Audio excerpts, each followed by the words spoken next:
আরেকটা কথা আপনি বলছিলেন যে নির্বাচন। গণতান্ত্রিক দেশে অবশ্যই নির্বাচন কিন্তু অপরিহার্য একটা বিষয়। আপনি দেখুন হুম, একটা কথা না বললেই না। যে সরকার বিদায় নিয়েছে আমাদের কাছ থেকে, হুম, এই সরকার যদি আ গত যে নির্বাচনটা হলো, হুম, এই নির্বাচনটাও যদি অবাধ, সুষ্ঠু এবং জনগণের অংশগ্রহণমূলক, সকল দলের অংশগ্রহণমূলক একটা নির্বাচন যদি দিত দেশে, তাহলে কিন্তু সরকারের পরিস্থিতি এরকম হতো না। হুম, আওয়ামী লীগের পরিস্থিতি এরকম হতো না। কারণ তখন তারা যদি সরকারে নাও আসতে পারত, বিরোধী দলে কিন্তু থাকতো।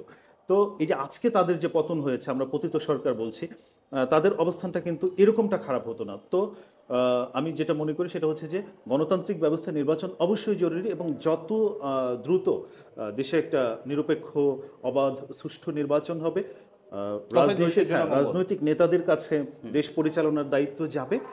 তখনই রাজনৈতিক নেতাদের সাথে তো আসলে আমজনতার একটা হুম, কানেক্টিভিটি থাকে। কানেক্টিভিটি আছে। হুম, এখনকার যারা উপদেষ্টা আছেন তাদের সাথে তো আর আমজনতার সেভাবে কানেক্টিভিটি নেই। নেই। সুতরাং দেশের উন্নতি করতে হলে আমার মনে হয় যে রাজনীতিবিদ যারা আছেন তাদের হাতেই ক্ষমতা দিতে হবে। তার জন্য একটা নির্বাচন অবশ্যই জরুরি এবং সেটা অবাধ, সুষ্ঠু, সকল দলের অংশগ্রহণে একটা নির্বাচন।